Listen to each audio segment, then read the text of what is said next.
An ka foli bɛ an lagɛba bɛɛ lajɛlen minnu bɛ k'an lagɛ Mali kɔnɔ fo ka se Mali kɔkan ma k'aw ladɔnniya ko nin y'aw donnen aw ka jɛmukan kɔnɔ dɔgɔkun kibaru n'ale bɛ lase aw ma samedi o samedi k'a ta 9h la ka taa bila 10h la aw balimakɛ Bubakari Kɔlɔn Samake fɛ dɔgɔkun kibaru ale ye jɛmukan ye jɛmukan min ka wele bɛ se maa minnu ka baara ye kunnafoni ɲinini kunnafoni sɛgɛsɛgɛli fo ka taa se kunnafoni jɛnsɛnli ma samedi o samedi u bɛ na wagati sumalen kɔnɔ an bɛ hakilina falen falen kɛ dɔgɔkun kɔnɔ kibaruba minnu kɛra fo ka taa se don nataw la an bɛ se k'an jigi sɛmɛ an hakili b'a la o kunnafoni ninnu kan ka bange m'olu la an ma hakilina don olu kan an yɛrɛ b'a fɔ an ka to du kan caman na maa kelen hakilina kelen maa fila hakilina fila a ka ca ala fɛ ni hakilinaw farala ɲɔgɔn kan ni hakilinaw falen falenna tiɲɛ bɛ bɔ o de kɔnɔ jamana bɛ jɔ o de kɔnɔ bi dɔgɔkun kibaru maa fila minnu b'an bolo olu tɛ mɔgɔ dogolen an ka plateau in kan Alu Badara an b'i fo k'i waleɲuman dɔn an ka weleli jaabi de la.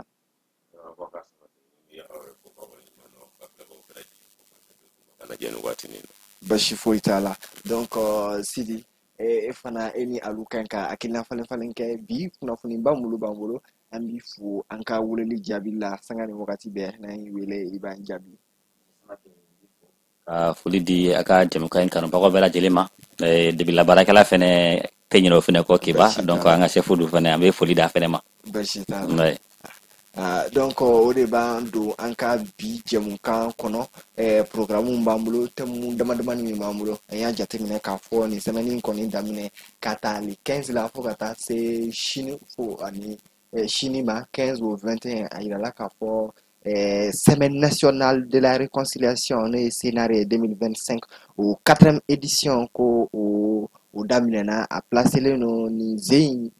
thème ba min talen no ala o ye héritage culturel facteur de paix dans l'AES. L'AES ale jamana ye jamana min organisation ye jamana faralen ɲɔgɔn kan minnu ye Mali Burkina fo ka taa se Niger ma donc o semaine an bɛ se k'an jigi sɛbɛn na semaine yɛrɛ mun ye a nakun ye jumɛn fo ka taa se a 4e édition ma donc ni yɛrɛ ye semaine nationale de la réconciliation édition 2025 an bɛ se ka mun de faamu a la. D'accord, monsieur Samake n b'i fo la o ɲininkali la kosɛbɛ yani n ka fɔlɔ kɔ o ɲininkali jaabi n bɛ fɔlɔ ka parenthèse dɔ dayɛlɛ fɔlɔ parce que Mali kɔnɔ nɔ an bɛ birisa ɲagami kɔnɔ très souvent éducation aux médias a bɛ mɔgɔw jɛn kosɛbɛ donc a ka kan tuma dɔw la n'an fɛnɛ sigira an minnu bɛ kunnafoni di an ka to ka ɲɛfɔli kɛ mɔgɔw ye u k'a faamuya parce que souvent mɔgɔw bɛ journalisme ale ni communication u b'a ɲagami ɲɔgɔn na u tɛ danfara dɔn a la donc n b'a daminɛ fɔlɔ k'o parenthèse dayɛlɛ mɔgɔw ye mɔgɔw k'o faamu parce que très généralement mɔgɔw bɛ commencer k'an dɛmɛ kosɛbɛ hali ni hakilila de dɔrɔn u bɛ nin dɔn parce que u t'a faamuya an ka baara min yɛrɛ kɛ n'a fɔra communication de ka kuma fɔ mɔgɔ ye c'est à dire a bɛ se ka don mɔgɔ hakili kan cogo min na mɔgɔ bɛ se ka fɛn fɛ cogo min na olu ka baara de y'o ye u b'a f'u ye de telle manière que a bɛ se ka don i hakili fɛ i bɛ se ka kɛ ko fɛ sɔgɔma c'est tout mais maintenant ni an wulila ka na an nana kunnafoni di sira de fɛ donc an tɛ communiquant ye an tɛna communication kɛ an bɛna mun fɔ o ye kunnafoni ye min ye ka kuma o kan ni ko journalisme sisan ni ko homme de média an bɛna mun de fɔ information mun de kɛra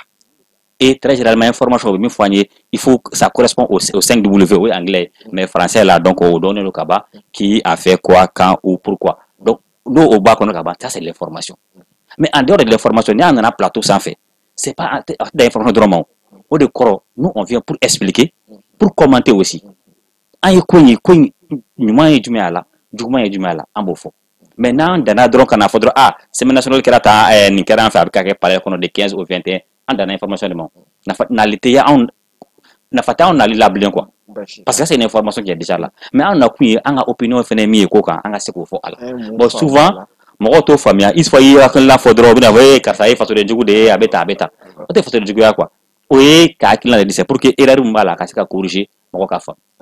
d'accord donc o la n bɛ don i ye ɲininkali min fɔ d'abord f'an ka fɛn faamu n bɛ segin kɔfɛ dɔɔnin dɔrɔn Mali ye d'abord bɛn jamana kun don kelenya jamana don ko tɔɲɔgɔntala jamana don kabini lawale mais an bɛ bibi na waati min na o bɛn ni kelenya ni ko tɔɲɔgɔnta la vraiment a farafaralen don an farafarala division nana Maliyɛnw ni ɲɔgɔn cɛ haine nana Maliyɛnw ni ɲɔgɔn cɛ ka sababu kɛ mun ye ne yɛrɛ ka faamuya la parce que fɛn dɔ binna anw kan ni o ye terrorisme ye terrorisme binnen anw kan au lieu que an k'an fara ɲɔgɔn kan k'an tɛgɛ ɲɔgɔn ma ka jɛ k'a kɛlɛ parce que ennemi commun kelenmanw na tuma dɔ o ye anw jɛ on a joué un peu la carte de la division on a commencé à accuser des gens n bɛ hakili b'a la depuis k'a daminɛ ATT la fo y'a fɔ ATT yɛrɛ kɛra rebelle chef ye Ala ka hinɛ a la donc tuma dɔw la an bɛ président accusé tuma dɔw la an ye leader religieux accusé kuma dɔw la an ye parti politique accusé an ye jamana wɛrɛw accusé fo ka taa se an ye ethnie dɔw yɛrɛ accusé donc o nana ni jumɛn ye o nana ni farafarali ye an ni ɲɔgɔn cɛ donc n'a ma ɲɛ an yɛrɛ bɛnna ka bibi na ko an farafaralen don donc ne bolo hakilina in nana o de la réconciliation n'a fɔra ko an ka réconcilier ça veut dire que mɔgɔw bɛ yen nɔ an faralen don an kan ka se ka mun de kɛ an ka bɛn kelen ma an ka fara ɲɔgɔn kan ka don da kelen fɛ donc o de ye ko in yɛrɛ kunba ye donc o initiative ye initiative ɲumanba de ye o tɛ se ka kɛ kojugu ye o an yɛrɛ bɛ k'a fɔ ko sigikafɔ o ye damu ye an ka sigi an ka kuma o de ka ɲi mais kuma dɔw la ko hakilina min bɛ ta ça veut dire hakilina ka ɲi mais kuma dɔw a lawaleyali kuma dɔw fana ye Mali problème ye ko mun y'i ɲɛ a kɛcogo mun y'a tiɲɛ a kɛcogo sinon k'a fɔ an ka ɲinɛ an ka fara ɲɔgɔn kan foyi t'o bɔ sigikafɔ ye damu ye mais souvent n'a fɔra kuma dɔ f'i k'a dɔ fɔlɔ bon n'a fɔra ko ka bɛn kɛ ka kelenya kɛ f'i k'a dɔ fɔlɔ jɔn bɛ ɲɔgɔn na kɛ n'e m'a dɔn mɔgɔ min ɲɔgɔn na e ni min ka di e y'o wele ka na k'an ka sigi k'an ka bɛn kuma fɔ e sigi a ye bɛn de kuma fɔ aw bɛnnen don ka ban bɛn n'a fɔra bɛn kuma minnu man di k'olu wele ka na n'a bɛ ɲɔgɔn bugɔ a bɛ ɲɔgɔn nɛni salle kɔnɔ yen n'a tulo a bɛ tila k'a tɛgɛ ɲɔgɔn ma a bɛ fara ɲɔgɔn na bɛn min na ten mais n'i y'a ye jusqu'à présent an filɛ 4e édition na nin y'a ɲinan an y'a 4e édition de jusqu'à présent an bɛ taga se ko kelen ninnu de kan bɛn tɛ ka na halisa dɔwɛrɛ tɛ dɛ parce que minnu yɛrɛ kan ka wele ka na minnu man di k'olu wele ka na an k'a sigi an k'a fɔ o de b'a ko in cɛ voilà un peu ne o de b'a cɛ i y'a fɔ cogo min na an bɛ an lamɛnbagaw ladɔnniya ani minnu b'an suit réseaux sociaux sanfɛ ko anw ta ye kuma caman anw bɛ na an bɛ information ani commentaire de kɛ information de ye fɛn dɔ o ye ka maa fila ka côté bɛɛ lajɛlen fɔ o bɔlen kɔfɛ fɛn min bɛ yen o de bɛ fɔ min kɛra o de bɛ fɔ o tɛ fɛn min ka di ye kuma dɔw la fɛn dɔ bɛ yen a ka di ye mais dɔ b'a la o cɛ man ɲi f'i k'a bɛɛ lajɛlen fɔ n'i ko i bɛ journalisme kɛ communication donna kuma dɔw la olu b'a fɛ a ka kɛ cogo min na gɛlɛya caman bi y'a la hali kuma dɔw la an ka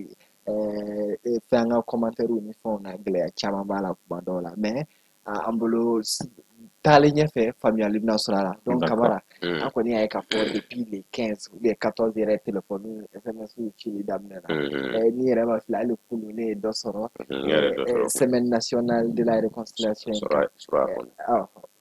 ni e yɛrɛ ye nin ko in ta k'a lajɛ a bɛ n'a fɔ ni ye 4e édition na Zeyi yɛrɛ ta a vision kɛra ko AES Burkina Niger Mali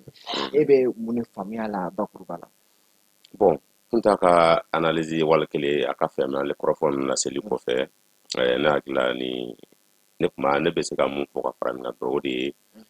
minnu kan ka ye kɛnɛ kan minnu kan ka fara ɲɔgɔn kan a bɛ komi an filɛ sira bon t'a dɔn ni fili don wali kelen ɲinan don wali kelen u tugu lasɔrɔ de sinon minnu kan ka sigi ka kuma n'a kilaw de kan ka jɛ ne ka faamuyali la dɛ c'est à dire an kan ka kuma kɛ mun ni ɲɔgɔn cɛ c'est à dire minnu bɛnnen t'a la fɔlɔ olu kan ka wuli ka kuma parce que 4e édition an b'a wuli ka an b'a tan ka segin na fan bɛɛ ɲinan ta AES yɛrɛ b'a la bon maintenant sisan n'i b'i yɛrɛ ɲininka o réconciliation bɛna kɛ an bɛ k'a kɛ jɔn ni jɔn cɛ o de ye ɲininkali fɔlɔ ye ni réconciliation kɛlɛ dɔ de kɛra ni bɛn ka ɲi ka kuma bɛn kuma ka ɲi ka fɔ k'a fɔ olu ni ɲɔgɔn cɛ sisan olu kan ka sɔrɔ cogo di olu kan ka na cogo di an kan ka kuma olu ni ɲɔgɔn cɛ cogo di an bɛ kuma olu ni ɲɔgɔn cɛ ni sira jumɛn ye ni kan jumɛn ye ni hakilina jumɛn ye taa ɲɛ sira jumɛn ye mais bila peut-être mɔgɔ dɔ bɛ k'a lajɛ mais bila o place la o b'a fɔ sisan ko régime min tɛmɛna régime démocratique min tɛmɛna sisan feu Ibrahim Boubacar Keïta o ka temps na k'an y'a jateminɛ k'a fɔ depuis 2013 fo ka taa se fanga binni ma ko an ni maa minnu ni an kun taga sigi ka ni bɛn kun n'an kun tɛ hakilina kelen na u kun bɛ wele u bɛ na palais la fɛnw bi kɛ o san kuru bɛɛ kɛra ɲɔgɔn ye la o san kuru bɛɛ kɛra kuma la dumuniw na kuma dɔw yɛrɛ la dɔw ko ten mais u ma na ni prévu ye ko nafolo yɛrɛ cɛra ka d'olu ma mais o bɛɛ kɔlen kɔfɛ o ma se ka wolo bɛn na est-ce que e bolo hali n'olu welela tuguni bɛn o kuma bɛ se ka fɔ o la an bɛ Mali kɔnɔ cogo min na surtout an dun ɲɛ b'a la k'a fɔ an ka posture actuelle posture an bɛ fanga min na bi na o kɛrɛfɛ mɔgɔ caman ko olu yɛrɛ tɛ o kɛrɛfɛ mɔgɔ caman ko réconciliation ko kuma accord ko kuma tɛ yen bilen c'est-à-dire malien bɛ fɛn bɛɛ kɛ souvent à la légère quoi c'est-à-dire ni ye kɛlɛ kɔni fɔlen étape plusieurs étapes de tɛmɛna c'est-à-dire fɔlɔ yanni kɛlɛ a ka don kɛlɛ yɛrɛ kɔnɔ ɲɛgɛrɛ b'o b'a la danbɛrɛ b'o b'a la o bɛɛ n'a période c'est-à-dire négligence b'a la o bɛɛ n'a période waati dɔ an b'a yɛrɛ minɛ ɲɔgɔn na tɛ kuma fɛ tɛ kuma fɛ o fana n'a période waati dɔ bɛ na fo ka na se confrontation yɛrɛ ma bon o étape jateminɛ o ye joli fo ka na se kɛlɛ ma bon ne n'o tigi bɛna se ka kuma est ce que o bɛ kɛ du jour au lendemain n ka ɲɛkumu mun kɛra n k'o to yen n'apɛrɛ bɔ n bɔra n k'o to yen i ye n kɔrɔfɔli min kɛ n k'o to yen n ye minɛ i y'i tigɛ na min kɛ n k'o to yen parce que e b'i waati dɔ i b'i tigɛ mɔgɔ la i bɛ taa sɔrɔ ka hɛrɛ dɔ b'e bolo bon o hɛrɛ min na i bɛ taa sɔrɔ e y'a jɛ o la kɛlɛ in kɔfɛ a bɛna bɔ a kalama k'i y'a jɛ a ka hɛrɛ in na est ce que o bɛɛ bɛna pardonner aw se ka fɔ 1 ni 2 ni 3 kɔnɔna na ten c'est à dire fo maliyɛn k'a faamu de n'a fɔra ko an ka sigi an ka bɛn o la 1 tɛ 2 tɛ 3 tɛ n'a sera ka kɛ 1 ni 2 ni 3 in kɔnɔ i yɛrɛ kan ka jɔrɔ o la o parce que ne bɔra ka charger mun fɔ sisan n'a sɔrɔ ko o bɛɛ dafara a kɔnɔ o kɛ 1 ni 2 ni 3 i kan ka jɔrɔ k'a fɔ nin bɛ fɛ ka fɛn dɔ de ɲini nin bɛɛ kɔfɛ c'est à dire fo kuma ka kɛ an ka kuma ni ɲɔgɔn cɛ tan ni ka seginw ka caya i n'a fɔ Kunda bɔra k'a fɔ cogo min kuma dɔw la a ca ni ɲɔgɔn kɛ a kana bɛn a la yɛrɛ nka o bɛɛ de kɔfɛ ni aw tigi di ɲɔgɔn ma o la jamana ka ɲɛtaa b'o kɔnɔ mais n'a fɔra an kana bɛn a la ten k'an sigi dɔrɔn wa an sɔnna nin sɔnna n sɔnna o tɛ kɛ o tɛ se ka kɛ abada fo dɔ de ka dɔ bila dɔ ka dɔ fana ta o la n'o kɛra e b'a ye an bɛ ka min ɲini o bɛ sabati wa o fana bɛɛ lajɛlen ni ma fɔ maliyɛnw de ka sɔn ka fɔ fɛn fɛn kɛra an na n b'a to yen parce que o fana bɛ yen c'est à dire fɛn dɔ kɛra bɛɛ la dɔ kɛra bɛɛ la mais o min n'o kɔni kɛra fo ka to mais o bɛ to yen kun jumɛn kama i b'a ye o yɔrɔ de bɛna nin ko gɛlɛyali yɛrɛ parce que caman bɛ yen bi muso caman bɛ yen bi min ye degun sɔrɔ n'an taara muso kunda bi muso caman de bɛ yen min bɛ tɔɔrɔ kɔnɔ wa denmisɛnnin caman fana b'o lahalaya kelen kɔnɔna la depuis an ma ɲinɛ o depuis 2012 waatiw la dɔw ye gɛlɛya dɔ sɔrɔ bingali sira fɛ cɛnimusoya sira fɛ dɔw bolo tigɛra denmisɛnnin caman b'o la dɔw yɛrɛ fa yɛrɛ dar'u ɲɛna ka c'est à dire a kuma dɔw tɛ se ka ɲɛfɔ bon i ka bɔ o kununko la ka na bi la bien sûr an bɛ réconciliation de kɔnɔna la mais fo hakili ka to olu fana bɛɛ de la nin bɛɛ ye maliden de ye min ni dɔ kɛra min na min sigilen bɛ nin kɔnɔ étape de kan a bɛ faamu fana ni furugu donna a bɛ faamu mais a kɛ kun t'o ye f'a ka a ka ko de kan n'a ma ko a b'a yɛrɛ k'a fɔ an bɛ ka min sira min bɔ dɛ o sira tɛ a bɛ segin ma sɔn donc kun t'o question kelen de don maliyɛn min b'a fɔ bi bi in na i bɛ k'a ka fanga la fan bɛɛ welela diɲɛ maaw welela mɔgɔ wɛrɛw taara jamana wɛrɛw taara k'a kɛ garan ye accords signera kɔfɛ a nana wolo nin na bi bi in na n'a fɔra ko parti kelen wele tuguni maliyɛn dɔ sigilen b'a fɔ ko ale bolo nafa ale hakilina t'o ye dans la vie diɲɛlatigɛ la adamaden i k'a dɔ bɛ min fɛ fɔlɔ o de kuma fɔlɔ ye n'i y'a dɔ bɛ min fɛ i b'a dɔn o la i kan ka min kɛ pour que ka se ka o sɔrɔ mais l'objectif yɛrɛ de tɛ e la bi i b'a fɔ a finen don sini i b'a fɔ a jɛlen don madala nin bɛ to a ɲɛfɛ dɛ i tɛ taa ɲɛfɛ an bɛ ka kuma fɛn min kan bɛn ni kelenya ne ka hakilina tɛ e ka hakilina tɛ gouvernement ka hakilina de don o de ko ka na ni bɛn ni kelenya ye a bɛ se ka sɔrɔ sira min fɛ an bɛ o sira de fɔlɔ o de ministère bila en place ministère de la réconciliation bilalen bɛ en place ministère kuturu pour que bɛn ni kelenya bɛ sabati o y'a bila kun jumɛn kama ka tila ka semaine kelen ta pour que ka bɛn ni kelenya kuma fɔ mun bɛ a jɛ an bɛ ka kuma o de kan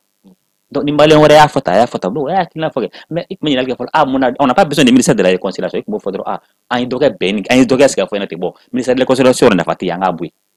c'était comme ça o la an b'a dɔn o la an bɛ min fɛ quoi an b'a budget fara dɔ wɛrɛ kan mais une fois ni ministère kɔni bila en place ko an ka bɛn ni kelenya kuma fɔ donc bɛn ni kelenya bɛ sɔrɔ sira min fɛ ne bɛ kuma o de kan voilà parce que o yɛrɛ ka objectif de y'o ye maintenant objectif bɛ sɔrɔ cogo n'i y'a ye halisa an bɛ 4e édition na bɛn ni kelenya tɛ ka na maliyɛnw ni ɲɔgɔn cɛ mun nana ye parce que an yɛrɛ m'a dɔn fɔlɔ minnu kan ka wele ka sigi o de bɛ an jɛ o dɔw de fɔ n'i y'a kɛ dɔrɔn ni mɔgɔ min kunkelenna ye kelen k'e de b'o wele e de b'o bɛ sigi a tɛ taa ɲɛ o sisan n bɛ misaliya damadɔ ta n y'o fɔ depuis an ka lawale cɛ ni muso aw bɛ kɛlɛ furu kɔnɔna na n'aw kɛlɛ n ko pour que aw kɛlɛ ka ban i tɛ cɛ dɔrɔn wele i tɛ cɛ muso dɔrɔn wele k'a bɛ sigi k'o ladi u fila de wele ka na sigi kɛnɛ kan bɛɛ bɛ taa fɔ min bɛ min kɔnɔ a b'a fɔ ni funteni b'i kɔnɔ na n'i y'a fɔ funteni b'i kɔnɔ a bɛ bɔ quoi joli tɛ suma nɛn kan donc n'o kɛra waati min a bɛ sɔrɔ ka tɛgɛ di ɲɔgɔn ma a bɛ ɲɔgɔn ye fɔlɔ filaw ni forotigiw ni bagagɛnnaw bɛ kɛlɛ n'o kɛlɛ a b'u bɛɛ de wele ka na kɛnɛ kelen kan min kan ka min fɔ min fɔ mɔgɔw fɔ yɔrɔ ma ɲɛ ne furu min kɔnɔ a bɛ bɔ n'o kɛra a bɛ bɛn dugu ni dugu yɛrɛ tun bɛ kɛlɛ ni dugu kɛlɛ a bɛ dugu de wele fo minnu bɛ kɛlɛ la a k'olu de wele n y'o de fɔ Mali la fɛn dɔ b'an kan o ye terrorisme de tourisme an bɛɛ bɛnna ka tourisme ka kɛlɛ mais tourisme ta kɛlɛ ka sɔrɔ an yɛrɛ farafaralen don o de bɛ ka kɛ problème o de tourisme ka fanga sɔrɔ jusqu'à présent ni an bɛ tourisme kɛlɛ la fo sisan peut-être moyen min fɔ de don parce que par exemple ni ye maliyɛn dɔw ɲininka olu bolo bi bi in na sigi ka kuma tɛ nin ɲɛnabɔ il faut que nin ka kɛ ni moyen armé de i b'a fɔ marifa kɛlɛ ka kɛ kɛlɛ wɛrɛw ka kɛ jamana fanga ka yɛlɛn sanfɛ quand on a une armée puissante o y'o hakilina ye par exemple dɔ fana bɛ kɛrɛfɛ o hakilina ye k'a fɔ diɲɛ kɛlɛ o kɛra marifa y'a se kɛ mais marifa y'a dan yira a labanna sigi ka kuma de la wa sigi ka kuma yɛrɛ a damaja côté bɛɛ la a dajara dɔ la a damaja dɔ la mais san nataw la an sigira ka kuma tuguni ka équilibré mais ni maliyɛn fila bɛ se ka ɲɔgɔn ye cogo di bien an bɛ ka fɛn dɔw ɲagami ɲɔgɔn na d'abord o tɛ ne ka kuma ye o ye sɔrɔsiw ka kuma ye terrorisme kɛlɛ marifa dɔrɔn t'a ɲɛnabɔ terrorisme kɛlɛ marifa b'a la marifa jɔyɔrɔ bɛ yen marifa jɔyɔrɔ kɔfɛ il faut que kunnafoni di jɔyɔrɔ b'a la jɔn bɛ kunnafoni di il faut que population de ka renseignement di marifatigiw ma ou bien ni danaya tɛ kuma dɔw la population ni o kan ka di minnu ma danaya b'a kɔnɔna na donc olu bɛɛ de bɛ fara ɲɔgɔn kan o de ye kɛlɛ développement b'a kɔnɔna na k'a jira k'a fɔ an ka développement kɛ yɔrɔ dɔ la o bɛɛ bɛ terrorisme kɛlɛ kɔnɔ terrorisme on est d'accord terrorisme bɛ kɛlɛ mais terrorisme kɛlɛ tɔ mun na i fara nana an yɛrɛ dama ni ɲɔgɔn cɛ bibi in na maliyɛnw ne b'a fɔ an de société yɛrɛ divisera de n ko tantôt an b'a fɔ leader religieux an bɛ baga olu ma tantôt an bɛ parti politique ma tantôt an bɛ baga ninnu ma donc o société divisée de donc finalement bɛɛ bɛ sigi k'a lajɛ ten jugu bɛ se sɔrɔ anw kan n tɛ fɛ jugu ka se sɔrɔ an kan c'est l'occasion an k'an tɛgɛ di ɲɔgɔn ma o ye maliyɛn dama ni ɲɔgɔn cɛ maintenant ni bɛɛ wulila ka na min ko maintenant ne ma jɛ ni o ye o tigilamɔgɔ de bɛ kɛlɛ o quand on voulait aller à Kidal mais n k'a fɔra ko waati in na mɔgɔ bɛ yen nɔ ni i mago bɛ Mali est indivisible a ye na don a ye da don Mali kɔnɔna na ni banna o ma e bɛ kɛlɛ wajibi de o ma kɛlɛ ka Kidal ma récupérer accord ma bɔ yan an yɛrɛ m'a fɔ ko an ka na ni dialogue intermalien ye wa ko bila en place ko dialogue intermalien kɛ kun jumɛn maliyɛnw wele ka na an ka segin ka kuma tɛ yan parce que kɛlɛ kɔfɛ sigikafɔ de bɛ yen kɛlɛ kɛ kɛra diɲɛ yɔrɔ kɔnɔ sigikafɔ de bɛ yen mais waati sigikafɔ bɛ yen waati min na o waati de kɛra n ko kɛra dɔw ka accusation waati ye dɔw taara dɔw accuser ko dɔw kan tɛ ka sɔrɔ c'était pas la peine donc n'an bɛ fɛ ka bɛn ɲini an b'o de bɔ a la an bɛ na an bɛ sigi o ye an maliyɛn dama ni ɲɔgɔn cɛ marifatigiw ma fɔ dɛ marifa min bolo i bɛ marifa bila hali accord la o de tun b'a kɔnɔ ko pour que bɛn ni kɛlɛ ka di il faut que armée ka kɛlɛ bɛɛ bɛ marifa bila i bɛ nin sigi mais ni min banna marifa bila dɔrɔn e bɛ kɛlɛ mais ni mɔgɔ min sera marifa bila dun o tɛ maliyɛn dɔ ye ne ko wala i bɛ ne sigi an bɛ kuma de o parce que terrorisme kɛlɛ yɛrɛ filɛ nin kuma dɔw la dɔw donn'a kɔnɔ ka sɔrɔ seko tɛ dɛsɛ ye dɔw bila la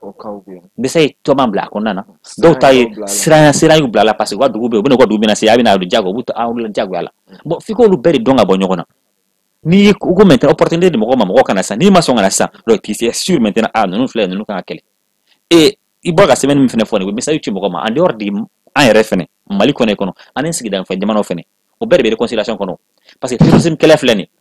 jamana kelen se ka kɛlɛ an bɛ toujours min misaliya ta Ala ka hinɛ tɛ t'a la a ye tɛ nin fɔ a mɛnna koyi a ko an bɛ ka fɛn min fɔ nin an kelen tɛ se ka kɛlɛ an ka jɛ an ka fara ɲɔgɔn kan an ka bolo ɲɔgɔn jamana bɛ jɛ ka fara ɲɔgɔn kan mais bibi in na o réalité mana hali AES nana bila en place AES m'o réalité yira an saba fara ɲɔgɔn kan mais en dehors de l'AES la an sigiɲɔgɔn jamana min fɛn fɛn bɛ yen nɔ nin f'olu ka jɛ an ka fara ɲɔgɔn kan parce que an bɛ k'a kɛlɛ waati min na u bɛ se ka bolota don jamana wɛrɛ kɔnɔ olu b'u bɛrɛbɛrɛ yen nɔ k'u traité yen nɔ tila ka segin ka na an ka ta kɛ tuguni n'o kɛra a tɛ ban fo an n'olu jamanaw fɛnɛ ka ɲɔgɔn ye u ye message min ci par exemple kunun ta o message yɛrɛ kuma bɛ bɔ n'a sɔrɔ n'u y'o message lawaleya kuma banna yen o ko notre fraternité est plus ancienne que les frontières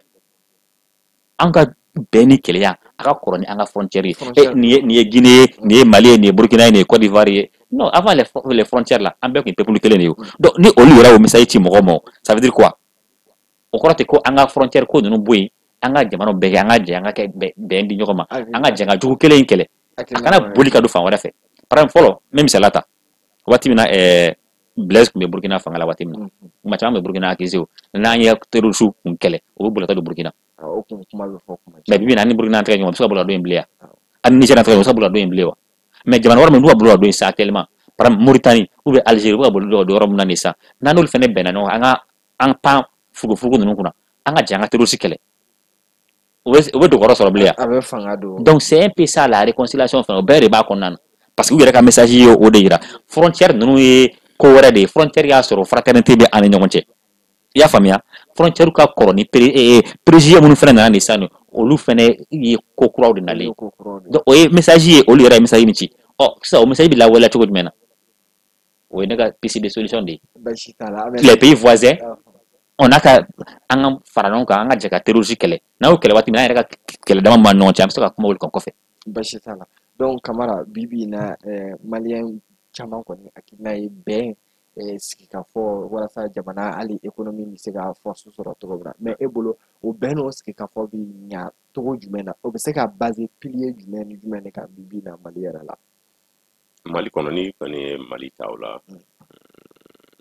an bɛ se ka kɛ an bɛɛ bɛ ɲɔgɔn sɔrɔ fɛn min sababuya la o ye an ka seko ni dɔnko ye i n'a fɔ ɲinan ta in yɛrɛ u damakan bɛ a la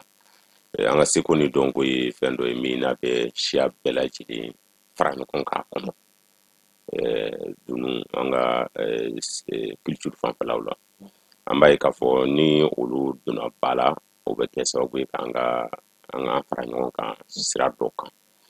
o la o man ka to kɛrɛfɛ nka yaasa min b'a to hali bi ni ka se ka sabati an yɛrɛ dama ni ɲɔgɔn cɛ o ye fo an k'an hakili to jamana in yɛrɛ tabiya kɔrɔw de la parce que i bɔra k'a fɔ cogo min na sisan n'o ye an ka jamana ka fara ɲɔgɔn kan an ka tabiya kɔrɔ minnu bɛ yen a caman bɛ yen bi minnu n'u mago bɛ kɔfilɛ u la i janko an ka minnu b'a baaraw kɛ i n'a fɔ seko ni dɔnko baarakɛlaw caman bɛ yen bi minnu n'u kɔni hakilina ɲumanw caman ta kabini kununko i bɛ k'a fɔ u bɛna dɛsɛ a baaraw sabatili la sira fɛ i n'a fɔ dɛmɛko sira fɛ musakako sira fɛ minnu kun kan ka appuyer yaasa ko sukulu hakilina ninnu bila sen kan an ka jamana ka ɲɛtaa kama bon ni an seginna olu ma ne hakili la olu ko kan ka kɛ sirakɔrɔbɔ de ye an fɛ juntu marabagaw fɛ yaasa min b'a to olu hakilina ninnu bɛ se ka kɔkɔrɔma don cogo min na yaasa ka se k'a bila jamana yɛrɛ ka bonya kɔnɔ parce que ni fɛn bi kulu marifatigi ninnu bɛ fan bɛɛ fɛ bi munumunu na ka taa Kayi mara fɛ nka u bɛ Masina mara kɔnɔna la a bɛ waati jan bɔ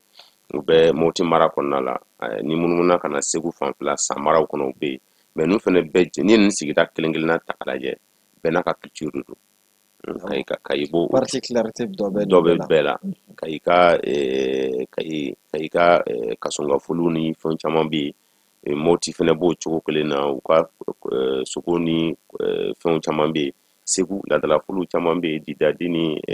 janjigifoliw caman bɛ yen n'i taara san fana la même chose bon olu bɛ se ka ɲɔgɔn sɔrɔ sira caman kan ni aw sera ka u fara ɲɔgɔn kan cogo la minnu n'u bɛ se ka a folisenw tugutugu i n'a fɔ an bɛ to ka a tɔgɔ di est-ce que ɲinan yɛrɛ tɛna labɛn Tɔnbukutu biennale effectivement biennale c'est-à-dire o ye fɛn ye minnu n'a bɛ nin bɛɛ sɔrɔ a kɔnɔ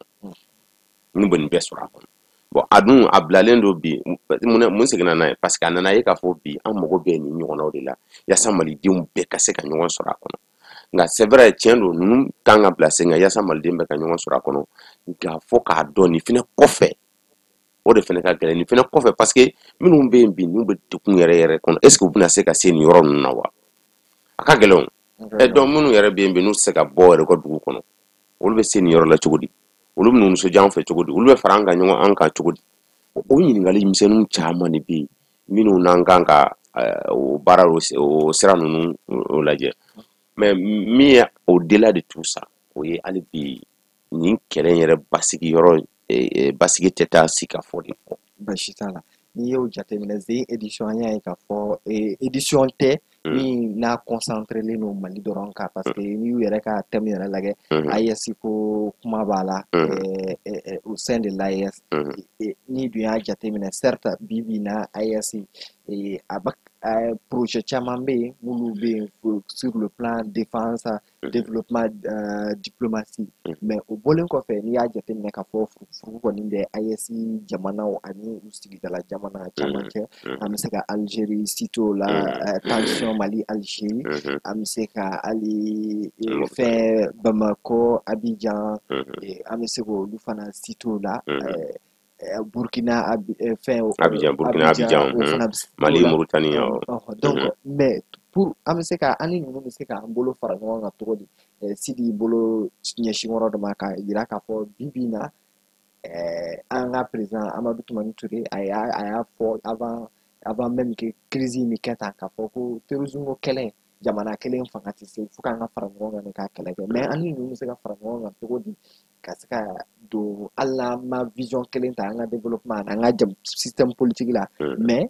fɛn min bɛ k'an bɛɛ risquer n'o ye terrorisme ye k'an bolo fara ɲɔgɔn kan ka o kɛlɛ kɛ cogo di. Boubacar ni kɔni ne fɛ ni yɛrɛ bon c'est à dire a tɛ taa o ɲɔgɔn wele de kɔ Boubacar parce que ni jamana n'a fɔra ko nin ka fara ɲɔgɔn kan mun y'a to an fara ɲɔgɔn kan fɔlɔ ka kɛ AEC ye kɛra problème kelen de tun bɛ yen mun kɛlen ka bɛɛ si dan na bi n'o ye terrorisme ye ka se ka nin kɛlɛ olu bolo o t'olu da la ou bien olu ta ma se anw ta degré la olu ni est ce que olu na se ka fara anw kan k'a kɛlɛ kɛ mais a t'olu da la mais u b'a kalama fɛn bɛɛ sen na bɛɛ b'a kalama c'est à dire dans le monde entier bɛɛ b'a kalama surtout an ka kɛ sa anw t'a kalama k'a to côté dɔ in na arabu yan fan fɛla na mais bi a nalen an fan fɛ yan bɛɛ b'a kalama k'a fɔ ko ni m'i da don nin ko la wala ka fara mɔgɔ kan minnu n'a b'u fɛ k'u dɛmɛ nin ko la k'a laban y'i fɛ yen bɛɛ b'o kalama parce que munna menace in bɛ ka taa fan bɛɛ bi dɔɔni dɔɔni depuis Nigeria kɔfɛ Nigeria ka Boko Haram ka jihadiba kɔfɛ Nigeria a munumunu de ka don Cameroun ka na Niger ka munumunu bi AES kɔnɔ ka na Mali kɔnɔ a bɛ taale de fɛnɛ a tɔgɔ di Côte d'Ivoire a bɛ taale de Sénégal parce que hali kɔsa dannen na u ye wuli ka fɛn min kɛ Sénégal donda la mais a kɛra Mali de kɔnɔna la frontière la bon nin jamana cɛ y'i sigi ko nin bɛ nin sigiɲɔgɔn jamana de kɔnɔ ko a tɛ ban a ma se ma fɔlɔ a bɛ se ma waati min na o sɔrɔ tilara parce que munna ninnu bɛ i ka jamana a fɔ ko b'i ka jamana ta c'est à dire a b'i attaquer i ka dusukun na a t'a kɛ ten u bɛ taa yɛrɛ kɛ yɔrɔ min abandonné dɛ kungo kɔnɔna minnu bɛ yen cɛncɛn yɔrɔ minnu bɛ yen i kɛlen bɛ k'o yɔrɔ min bila u t'u dogo yen de k'u kɔgɔ ye k'u labɛn yen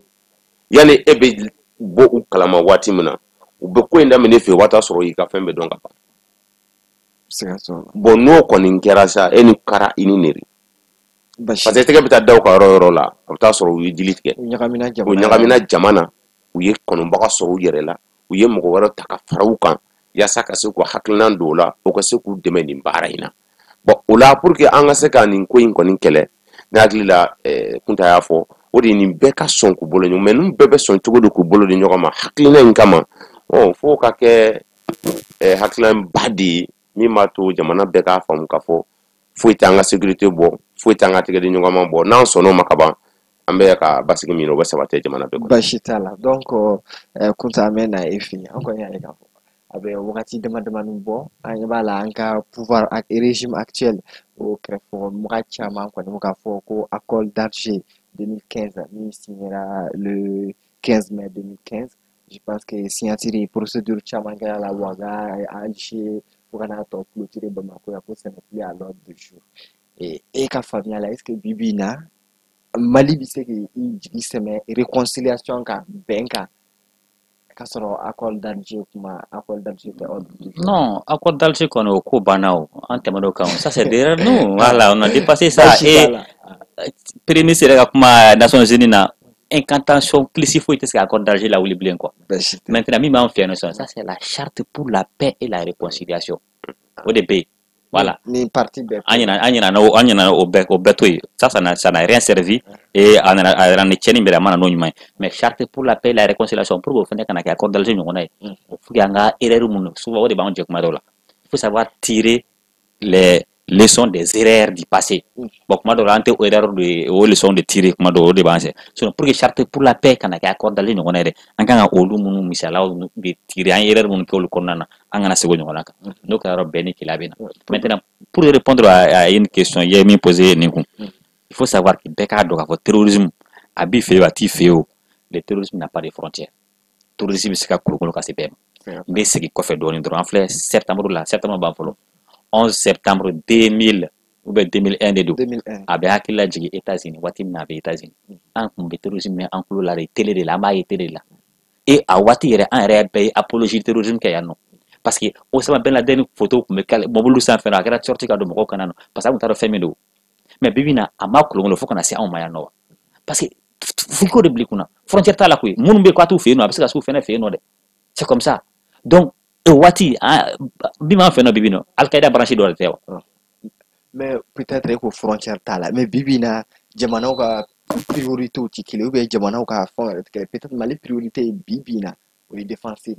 défendre son territoire, l'intégrité du territoire. Mais peut-être jamana wéré be ka priorité économique parce que au boulot tourisme ça le fait. Comment faire pour que au jamana se ka famu ka fo nalemi koloshi do na tala le développement min visé à stopper diplomatie de bo barake machine affaire étrangère ka rôle de o do akalange o jamana be se ka coopérer tugo mina non ante ko lu nyefo liyo iblala ni bi sara kamari donc anga commentaire de ke et de blalay e be sara ta kamari et plusieurs conseils donc diplomate ka rôle de oui jamana ka nga collaborer tugo ka diplomatie bla en avant très bien les querelles des personnes là, les querelles entre pays là, en gros, il faut on a un ennemi commun, même si c'est la simple tadron, pour que Malien, comme les Maliens, sinon les experts, donc c'est comme d'où qu'on a bien sur les Nicolas Mandi, ni Dogan Mandi, mais ni mon rabora quand on a coupé canal auquel, avec quel est non, tu peux blaquer les follow, abonné sur des mabos de quel, n'a auquel va t'imaginer, mouvement de la beno, oui, c'est la même chose. Non, on va messager, moi je t'ai dit, au lieu de idée beaucoup n'a mais idée pratiquée tout dit, mais quand tu nous envoies les messages, scénario message qui que notre fraternité est plus ancienne que les frontières. Notre frontière est oui. Jamana non caya. Joro ta ra non caya bilu. O timale dama yo, oui, ani jamana oro non caya. Donc notre fraternité c'est plus ancienne que les frontières. Mais qu'est-ce qui nous empêche d'aller vers ça? Mais dommage fier ko malla ni problème fa malla ko sebeni ko problème té français mais ko problème té texte ko problème té. Allah wale wala ne bika lawala li fe yo joni kanga lawala sa no de fo le ministère bla ko ko lawala o le semaine ta ko lawala net na se lawala o ne den ka akilna de fo mais joma lawala il faut que les ministères des réconciliation ministérielle affaires étrangères ministérielle o le ka pata ka diplomatie bla en avant anga baraka ni diplomatie maintenant namboro la mi fina point de ma do souligner o tétrologie de o en redemand non te malikona ngolo fo en fait fara la ko du malikona nous y a un fara mado réseaux sociaux c'est bas et les sociaux fait du mal aben na fa basiama ala en flaka émission mécanique c'est grâce aux réseaux sociaux mais mon musique réseaux sociaux en fait ka farfal do malon non té il est temps na me faire bien faire que malon non té ministère de la réconciliation ka nyeshi au barem faire des messages de haine qu'on véhicule sur les réseaux sociaux là il est temps quoi faut sur adana chaque fois ne beta plateau ça fait mais à rappeler message de haine may ani non té ni mo do kodoke procureur ou bio de camp ni kuma forida mami te sababaye mimi ta chara contrôle c'est le procureur aba wula actuellement avec la cybercriminalité amassé mon plainte d'eau il peut s'auto saisir mais amba bu meke mon wore malin do wore ite kurun jula o le bete ce plateau ka sege kama ka ese ko burja ki so mo be burja ko fa passer ko e kuma do fodro parce que y a qui dans le tacle de nous sommes tous d'accord que la défense de la patrie est un devoir pour tout citoyen. Mais maintenant, la défense qui a gâté du mais, vous devez me revoir on a là. Ni e a famille ko la défense qui a tout de ka dun ni balata mo me fanga la do na ko lu majamu. Mo gara famille a ne ka défense qui a tout de a fara constitution kono ko veille citoyenne ko de société civile ka role. Ne a famille ne ka role ka veille citoyenne de ke ni mi ma ngafo a kasa ni ore ma ay ni corriger. On ne ko bo ne a fo mu na kasa ni ore ma ni corriger ko ne fa do njuguye. Ka message de haine véhicule malol no gonche. Namabo konona réconciliation na de mais exemple là-bas mita ça c'est le cas de l'artiste Milmo est dans l'Idobo ko Samba Galadio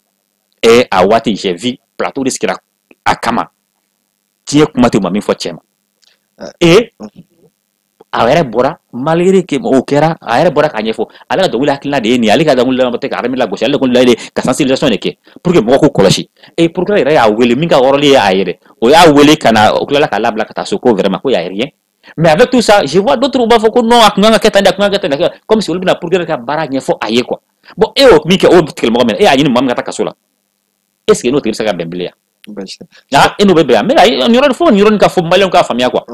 aller faire donc là les femmes de aller bolo et mi ici ka fo plateau ka fan be bolo finalement atna ka fan ko kala ina fa ya tsuka kai tsuka na artsu musoman ko nyoro na fanu kara nyone donc ça ce sont des choses mina ni bembalé malon nyonche anga adabla ni mi ko ke aye worol to procureur de taraka ma anomina kama na yi fen ko mi mai il peut s'auto saisir ka nyefo amaka malin wala kisigi oka na yi plateau sigi en flan na sigi sanko ama plateau sigi moka amna sigi ko ka kuma tem do de ka o scénario ambe kuma de ka bana mais kana plateau sigi modo kan ko ati burja ka famille burja ka fembe ka tila abe fa ko ngana ni beni kila imali nyonte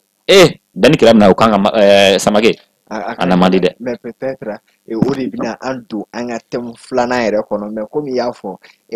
abena fo mo ka droite kelende parce que en journaliste fo en ko si l'affaire est en cours ou bien ni programme d'abe kuma mina il se ka a fodoro mais mi ka commenter ni akina die mais do ba a do go jo be ka do la bela fo kuma programme place la programme ya fo programme ya blaga taso na kuma blaga taso mais parce que ay ni ke fena yoro ko ni ko a do ka tamali re kan sa mais claga chier alors que ka gele ba do la mo ou bien avec do mine do be bo ka no chena ku ni mina kuma ni mine mais ando abe fo yi aka ide droka annoncer wala jo me mo bale autorité mais aka gele o de ga nyefo de signaler do de tem flana mais ameso a clôturer no o tem flana donc camara an ko ni ya nga tem flana te dore procès en cours au Mali na fora en cours kaba mami journaliste ou bien mite journaliste i ka nga stra mais malla abena fo stra mallo avec changer côté au fait abena fo ni fien daka di la wakati mina i ka stra fa nga do anya ka poko anya ka poko ay annonce les réseaux sociaux sans faire les journaux officiels ou la CAFO deux membres du Conseil national de la transition nous CNT allié blomi sigle no débuté ou placé là ka transition demain chariata ou ani ali débuté ka bara mi gouvernement contrôlé ani ka gouvernement ma wole ku akila ngali ke CNT alé sigle no ka ama ukoni président de la transition Assimi Goïta allait déjà ama ube la jelen blind donc anya e ka fo ko le 2 octobre no e kalukura na tai 2025 ka ama fla an woni amba fo ma ba fla parce que amba ambuye réseaux sociaux sans faire en personnalité publique ou donc am ça quand permettre pour trop annoncer nous et Bito Mamari Koulibaly et Moulay Keita qu'on le convoque devant le tribunal spécial ko cybercriminalité de ouele ou nyinga donc bakurubala ou wolele no nina mamu ko ni ay réseaux sociaux ça fait parce que wakati la nya ka fo yani ni chema chama fana ko ira ka fo ko ukanga nyinga o alu mai nga mine ku kanga nyinga okay donc moi foni kunta sera ke jabi nake parce que naka jabi na numuye o de comme déjà avec kiriere ka kenekan bandu mai jamana in kono na fo apora ka chama fo tukomina madola ambe onreke sari ne ben yereke jamana kono di mando e katime madoka c'est ça fango de buyi nyama ya kono fango de buyi etsa ka ke jamana fe katime kan ne saka ke afe ka be ta dane do be ba ka dikiri do nyama ya kono bena ka famu dikiri de felen fanga don anga don ga daw hakawla anga na nyogonga mais kamara kuma latigete est-ce que ka ke jamana fe ani ka ke jamana nyamo fe ni fenkelen teo sarabe ko mi ni be chama mbo de mélanger mi sale abe ko mi ton par woni na je ton longtemps ta so be ton fe 600 e ta so do be ton longtemps na dife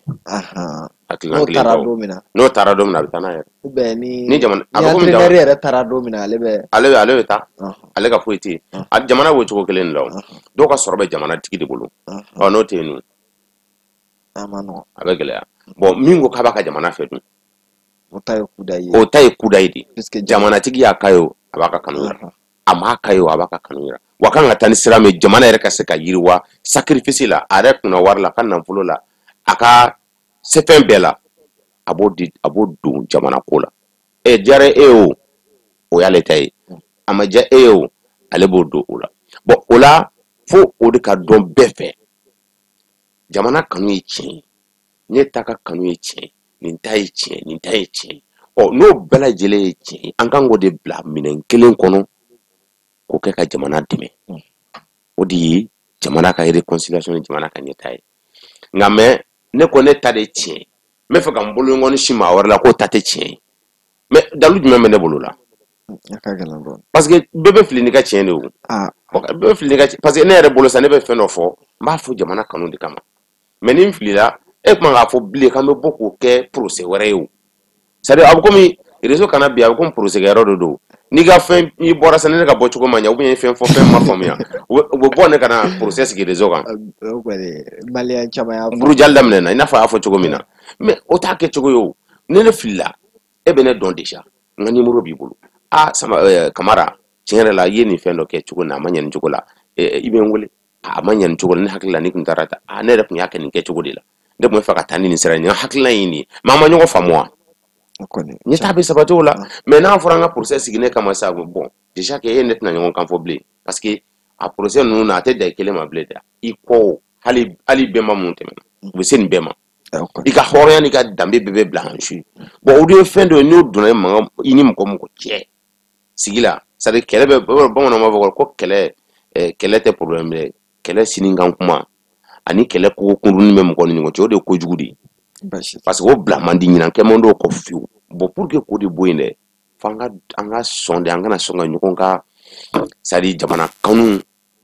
e kana ne accusé t'a kɔnɔ n ka na baga i fɛnɛ t'a ma bɛɛ ka bɛɛ to sa ni min filila an ka jɛ k'o lakile an kana bɔ ni sira min b'a to o min bɛna hali bi furuku in a sinsin an ni ɲɔgɔn cɛ basi foyi t'a la donc kunta an bɛ se e ma n'an kɔni ɲɛ b'a la k'a fɔ ko nin affaire tribunal kan k'i prononcer le 2 octobre kalo kura nata mais fo ka taa se wagati dɔ ma yanni sisan cɛ an tun ye maa caman kun tolen lancer réseaux sociaux sanfɛ mais a bɛ n'a fɔ mɔgɔw yɛrɛ dɔw fana bɛ ɲininkali kɛ mun de kɛra bi na ni ninnu welela dun fara CNT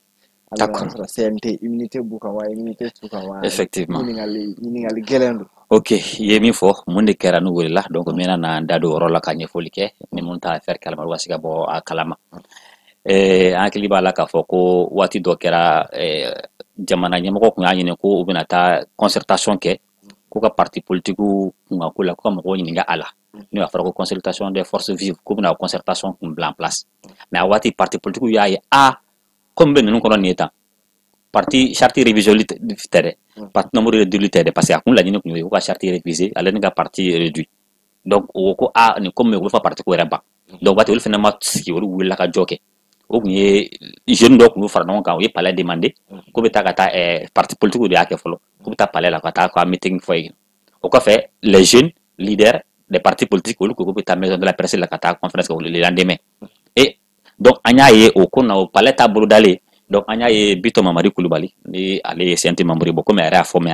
il n'a pas agi en tant que membre du CNT il a agi en tant que citoyen k'a fɔ ko vraiment ninnu bɛ se ka min kɛ nin a meeting tɛ kɛ k'a ɲini k'a labali donc a ye vidéo de kɛ n'a kɛra bɔlɔlɔ sanfɛ donc ça veut dire que ni infraction kɛra bɔlɔlɔ sanfɛ a kan ka taa cybercriminalité la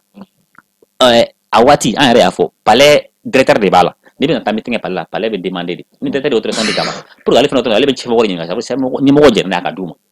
ni fɛn dɔ balilen don jamana kɔnɔ y'a ye gouverneur kɛ la a b'a fɔ bon nin ko in bɛ yen an man ka kɛ yan an ka ko to a tigiw bolo quoi mais e maliyɛn gansan ni e wulila k'a fɔ ko nin ko in tɛ kɛ ça veut dire que e y'i yɛrɛ bila autorité place la donc o kɛra erreur ye o kɔfɛ tuguni an y'a ye olu tiɲɛnen maison de la presse ta tiɲɛnen u bɛ taa boulevard la u ka taa meeting fɛnɛ kɛ yen nɔ donc Mulayi fɛnɛ bɔra o waati fɛnɛ kɔnɔna na ale fɛnɛ ko ni cɛw tɛ sera boulevard la donc nin bɛ nin bɛ tan donc ale fɛnɛ y'o kɛ sur les réseaux sociaux et il dit qu'il parle pas en tant que membre du CNT mais en tant que citoyen n'o de fɔ ni mɔgɔ mɔgɔ bɛ yen ko fɛn dɔ bɛ yen k'a balilen don jamana kɔnɔ tigi de bɛ jamana la sa jamana tɛ bajan bila yɔrɔ ye o e man k'a fɔ k'e bɛ boli ka ne ta bali ne man k'a fɔ ko ne bɛ ta bali ni min balilen don jamana ɲɛmɔgɔ de b'a bali mɔgɔ gansan man k'a fɔ k'e b'o bali donc o de kɛra erreur ma yɔrɔ ye o y'o min kɛ donc a kɛlen comme a bɛ minnu contre la olu de appelé l'avocat consulté sisan u ye plainte de k'a ma cybercriminalité la ko ka u wele ka na mais an y'a ye u ma se ka wele parce que an b'o fɛnɛ fɔ mɔgɔ ye k'a faamuya a bɛ plainte donna a mɛnna dɛ mun taara to ka bɔ ka fɛn kɛ u ma wele kun jumɛn kama parce que ni plainte don kiiritigɛlaw ale ni sariya kalanmɔgɔ ye minnu fɔ an ye an bɛ kuma ka dan donc an tɛ se ka pan olu kunna Mali procureur obligation de poursuite t'u bolo k'a fɔ jago n ka mɔgɔ nɔ minɛ o tɛ sariya la o bɛ opportunité de lajɛ on dit que le procureur a l'opportunité de poursuite ni plainte donna ni komi bilalen bɛ nin ne k'a tigi nɔ minɛ wa n ka na nɔ minɛ wa procureur de b'o lajɛ est ce que a bɛ nɔ minɛ le kunba a tɛ minɛ le kunba a b'o lajɛ ou bien n k'a nɔ minɛ sisan wa hali ni kojugu kɛra nɔbili kɛli sa est ce que a bɛ na ni jamana ka turubulu ye wa a b'o bɛɛ de lajɛ n'a y'o la a bɛ se k'a fɔ a bɛ affaire in bila i kɛrɛfɛ a tɛ sɔn ka da don a la o ko bɛ kɛ o ou bien n'a y'a diya n'a yɛrɛ ye bon n bɛ nɔminɛli kɛ a bɛ nɔminɛli kɛ bon o de kɛra procureur a mana kɛ procureur mɛnna a ma kuma mais a mɛnna a ma kuma comme procédure wɛrɛ bɛ yen i bɛ se ka pan procureur fɛnɛ kunna ka taa sira wɛrɛ fɛ sisan avocat bɔra o sira de fɛ ok. O la fara ko citation directe donc ta directement tribunal nyo konana parce que ni procureur ma songa dossier ta ka fin da le contrôle là donc avocat bo tegenu be donc c'est la wala bu bolo ou to sera fait donc on peut se constituer en partie civile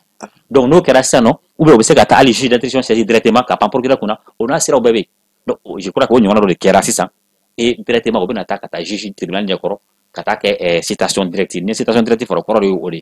donc en mot au niveau de là donc on attend le 2 octobre na kera tuko mina ni uga da loi mi o bitan uga da loi avocat ko fena da loi mi to da loi be da kiri de nyakoro kiri ba la di sisa john e joru john jalakido ni jalakite u labda butasu ni jalaki yere fena be jalaki ni kera kan ay réparer tuko mina o be fena ka kan ay réparer tuko mina bana o kofe on soro kana commenter le voilà donc camara amesi e mai ko ni dénonciation chamanke réseaux sociaux bibina malien chama maka famu to mina ali no asoro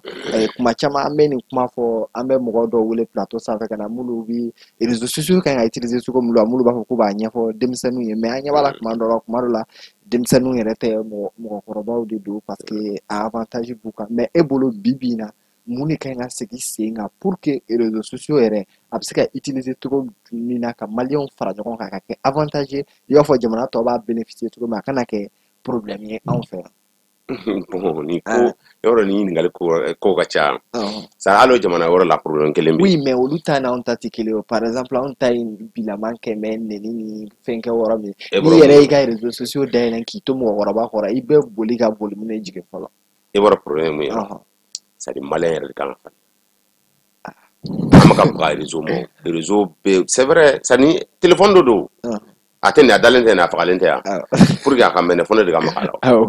wala ke le kamakala pour que fenga ya kono sisan e ka bla wati ne ka bla